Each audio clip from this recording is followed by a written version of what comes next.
बिस्मिल्लाहिर्रहमानिर्रहीम। अस्सलामु अलैकुम वरहमतुल्लाहि वबरकातुहू। पाकिस्तान में हर शख्स को ए रोज़ एक मुश्किल पेश आती है। किसी के साथ वाक़या हो जाता है, किसी के साथ हादसा हो जाता है, किसी के साथ लड़ाई का वाक़या हो जाता है, कोई कत्ल हो जाता है, कोई अगवा हो जाता है। तो वो सबसे पहले परेशान होता है कि इस वक़ूए की, इस जुर्म की दरख्वास्त कैसे देनी है, एफ़आईआर का तरीक़ाकार क्या है, और अगर पुलिस एफ़आईआर ना दर्ज करे तो उसके बाद किस कानूनी रेमेडी के तहत एफ़आईआर दर्ज कराई जा सकती है, और उस वक़ूए की बाबत प्राइवेट कंप्लेंट जिसको इस्तग़ासा कहते हैं वो कैसे होता है। तो आज कोशिश करूँगा कि आपको कानूनी तरीके के मुताबिक आसान अल्फाज में एफ़आईआर के इंदराज का तरीका बताऊँगा। पुलिस अगर दर्ज नहीं करती तो हम कहाँ जाएंगे, अगर वहाँ से डायरेक्शन नहीं मिलती तो फिर किधर जाएंगे। टॉपिक की डिटेल की तरफ जाने से पहले आपसे रिक्वेस्ट करूँगा कि अमास लॉ टीवी चैनल को सब्सक्राइब कर दें, लाइक कर दें और साथ लगे बेल के आइकन को प्रेस कर दें। बात कर रहे थे कि एफ़आईआर कैसे दर्ज करानी है। बतौर वकील हम जब आर्गूमेंट करने जाते हैं तो अगर हम मुल्ज़िम की तरफ से होते हैं तो जो पॉइंट्स हम वहाँ पे वीक पॉइंट्स वो एफ़आईआर की ड्राफ्टिंग में देखते हैं, अपने तजर्बे की बुनियाद पे सबसे पहले मैं आपको बताऊंगा कि जैसे वक़ूआ रूनुमा होता है, जुर्म सरज़द होता है, तो मुद्दई वक़ूआ को फिल फौर दरख्वास्त तैयार करके या थाने में जाके दरख्वास्त वहीं बैठ के एक्चुअल वक़ूए की दरख्वास्त दे देनी चाहिए, लेट नहीं करनी चाहिए, प्रॉम्प्ट एफ़आईआर करानी चाहिए। उसके साथ जो अक्रेंट्स के गवाहान हों उनको साथ ले जाए और उनकी गवाही भी ज़रूर दरख्वास्त में लिखवाए। इससे ये फ़ायदा होता है कि फिर आपका जो केस है वो मज़बूत हो जाता है और कमज़ोर नहीं होता, और आपको जो मुल्ज़िम होता है उसकी आसानी से बेल भी नहीं होती और ट्रायल में भी उसको मुश्किल पेश आती है। उसके बाद आपको बताऊं कि जैसे आपके साथ वक़ूआ सरज़द होता है और आप थाने जाते हैं और थाने में आपके जो पुलिस वाला है अगर वो दरख्वास्त नहीं लेता, हालांकि उसको दरख्वास्त फ़ौरी तौर पे लेनी चाहिए और रजिस्ट्रेशन ऑफ एफ़आईआर करनी चाहिए। ये एफ़आईआर का मतलब है फ़र्स्ट इंफॉर्मेशन रिपोर्ट, वो हर हाल में करनी चाहिए। पुलिस ड्यूटी बाउंड होती है, उसके बाद इन्वेस्टिगेशन करे, वक़ूए की बाबत जय वक़ूआ देखे, नक्शा मौका बनाए और गवाहान से जो है इंक्वायरी करे और वहाँ अहले इलाका के पास जाके पूछे। लेकिन चूँकि पाकिस्तानी पुलिस जो है वो या तो ले तो लाल से काम करती है या दूसरी मुखालिफ पार्टी का इंतज़ार करती है कि आ जाएं और चार पैसे बन जाएं, कानून को एक तरफ नज़र बद करके बंद कर देते हैं। अब यहाँ पे सुप्रीम कोर्ट ने हुक्म किया है कि 2009 PLJ सफ़ा नंबर जो है 1061 है कि अगर पुलिस देर करे और बंदा जो है मुद्दई जो है वो जाके अपनी दरख्वास्त दे और दरख्वास्त थाने में वसूल हो जाए और फिर पुलिस जो है लेट करे तो वो उसके एफ़आईआर के लेट होने पे पुलिस का जो लेट करना है वो असरअंदाज नहीं होगा। ये सुप्रीम कोर्ट की एक हुक्मनामा है, अथॉरिटी है। और उसके बाद ये है कि बाज़ औक़ात ऐसे भी होता है कि जो मुजरिम होता है वही चालाकी करता है और उसी जुर्म की बाबत मुद्दई बन के फिल फौर थाने चला जाता है और एफ़आईआर करा देता है। तो उसके बाद इन्वेस्टिगेशन में पता चलता है या असल मुद्दई सदमे से बाहर निकलता है तो जाके पुलिस को बताता है, शामिल तफ्तीश होता है या अपना बयान रिकॉर्ड कराता है कि जी असल वक़ूआ ये है, ये बेसिकली मुजरिम है और मैं मुद्दई हूँ। तो वो भी पुलिस दूसरा मुकदमा एक ही वक़ूए का कर सकती है और पहला जो मुकदमा है उसको ख़ारिज भी कर सकती है और दोबारा एफ़आईआर दर्ज भी कर सकती है जो असल मुद्दई की मुद्दईयत में होती है। और अब यहाँ सवाल ये पैदा होता है कि पुलिस ने अगर आपकी एफ़आईआर दर्ज करे तो सबसे पहले आपको कहाँ जाना है। अब पुलिस वाले अमूमन टाइम पे एफ़आईआर दर्ज नहीं करते, या सिफारिश या फिर वो पैसों की लालच में आ जाते हैं या दूसरी पार्टी से मिल गए या ले तो लाल करते हैं। तो आपको उसी दरख्वास्त की एक कापी लेके एसपी ऑफिस चले जाना चाहिए, उस मुतलका थाने के साथ जो भी हो। एसपी ऑफिस में आप दरख्वास्त दें और आपने कोशिश ये करनी है जो भी दरख्वास्त दें उसकी फ़ोटो कापी पे रिसीविंग लें, मुहर्रिर थाना से लें या ड्यूटी ऑफिसर जो बैठा हो उससे लें, या जो आपके दरख्वास्त का या मुकदमे का इंक्वायरी ऑफिसर अपॉइंट हुआ हो उससे लें। अगर वो नहीं देता तो उसी दरख्वास्त की कापी लें और एसपी ऑफिस चले जाएं। वहाँ पे भी यही तरीक़ाकार अपनाएं कि रिसीविंग ज़रूर लें। उसके बाद भी अगर आपका मुकदमा दर्ज नहीं होता तो उसके बाद आपको कानून इजाज़त देता है कि उसी एप्लीकेशन जो आपने थाने में दी और एसपी ऑफिस में दी 7 दिन अमूमन इंतज़ार कर लें। उसके बाद आप डिस्ट्रिक्ट एंड सेशन जज साहब के पास चले जाएं। अगर तहसील है तो वहाँ एडिशनल सेशन जज के पास चले जाएं, उनके पास जस्टिस ऑफ पीस के अख्तियारात होते हैं।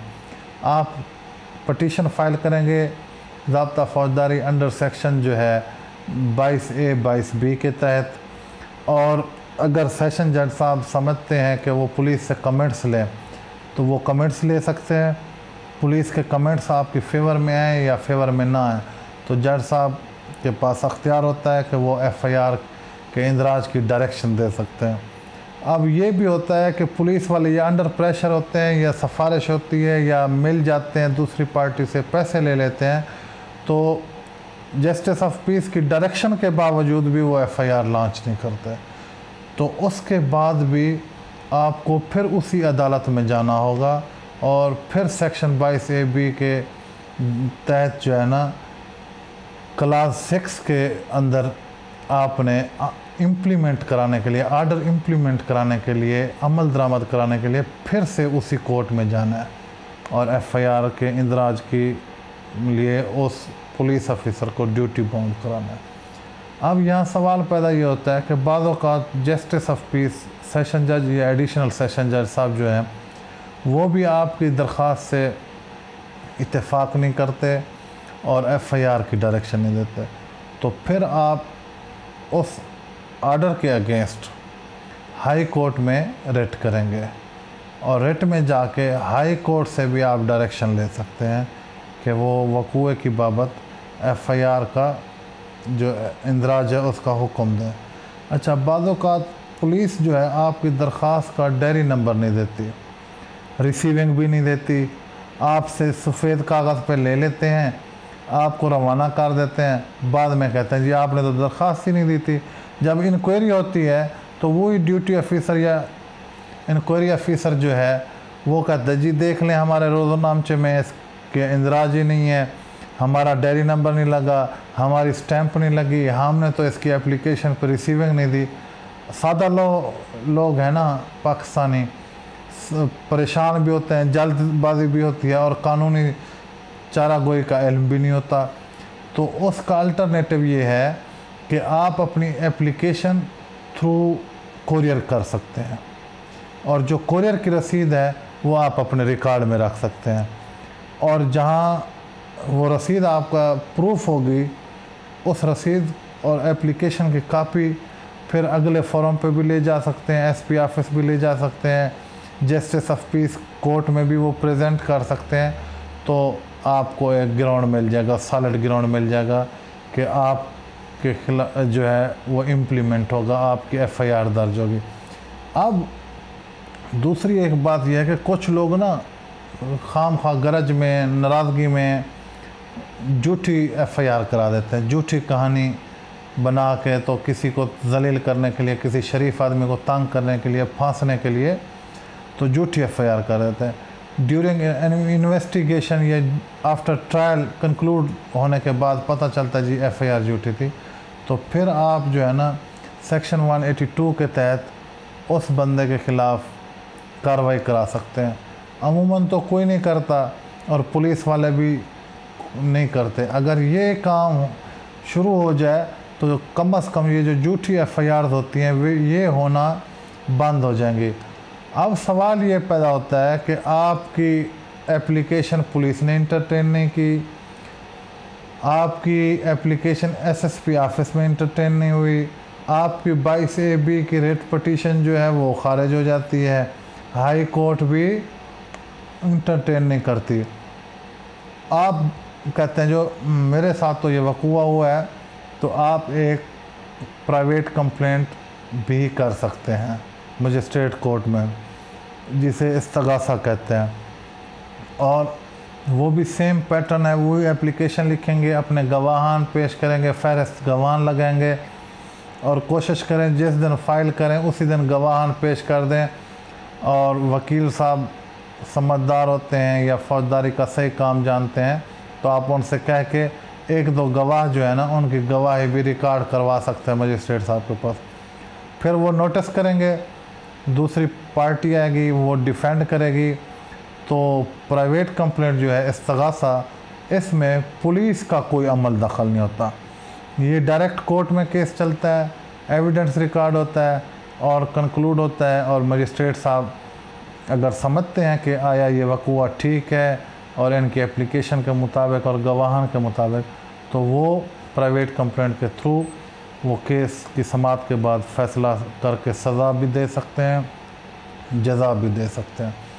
तो ये तरीका है एक वक़ूए की बाबत FIR दर्ज कराने का, दरख्वास्त देने का। अब आपने कोशिश ये करनी है, जब खुदा न खास्ता कभी भी कोई ऐसा वक़ूआ दरपेश आता है, आपने फिलफौर उस वक़ूए की बाबत दरख्वास्त देनी है, गवाहान के मौजूदगी में, और गवाहान की गवाही डाल के और उनका बयान रिकॉर्ड कराना है और प्रॉम्प्ट FIR करानी है। डिले FIR जो है उसको कानून इतना ज़्यादा फेवर नहीं देता, और अमूमन लोग सदमे में होते हैं, परेशानी के आलम में होते हैं, तो उनकी जो FIR है वो डिले हो जाती है, और वो जो मुल्ज़िम होता है उसी डिले FIR का फ़ायदा उठा लेता है।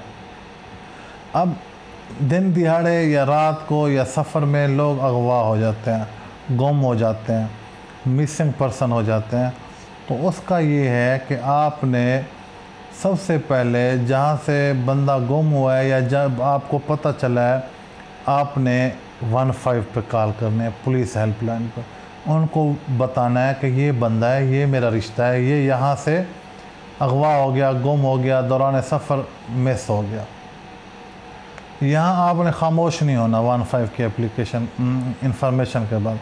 फिर उस 15 की रिपोर्ट लेनी है, फिर थाने में जाना है और अगवा की FIR करानी है। अब FIR नहीं होती, इसके साथ ही आपने मुतलका शहर में किसी भी अच्छे बड़े छोटे अखबार में भी ख़बर लगवानी है, और आपने हर फोरम पे एप्लीकेशन मूव करनी है कि हमारा बंदा मिसिंग है, गुम है, अगवा हो गया है, कोई लेके गया है। तो उसमें ये होगा, जब भी बंदा मिलेगा तो आपके पास पूरे प्रूफ होंगे। अगर कोर्ट में वो बंदा प्रोड्यूस होता है किसी अकरेंस में, तब भी आपके पास प्रूफ होंगे कि ये बंदा तो इस वक्त यहाँ से अगवा किया गया था या गुम हो गया था। अब 4 महीने या 6 महीने या 2 महीने बाद इसको इस वक़ूए की बाबत कोर्ट में पेश किया जा रहा है, तो उस बंदे को ड्यूरिंग ट्रायल जो है ना फ़ायदा हो सकता है। ये तमाम तर तरीक़ाकार था कि FIR किस तरह लॉन्च करानी है। अगर FIR नहीं होती तो उसको कौन कौन से फोरम पे जाके कोशिश करनी है, प्राइवेट कंप्लेंट किस तरह करनी है, अगर बंदा कोई मुग़वी है, गुमशुदा है, अगवा हो गया है, तो उसके बारे में किस तरह कानूनी रास्ता अख्तियार करना है। उम्मीद है कि आपको ये पैगाम पसंद आया होगा, और उम्मीद करता हूँ कि ये अपने दोस्तों को आगे फॉरवर्ड करेंगे और चैनल को लाइक करेंगे, सब्सक्राइब करेंगे। शुक्रिया।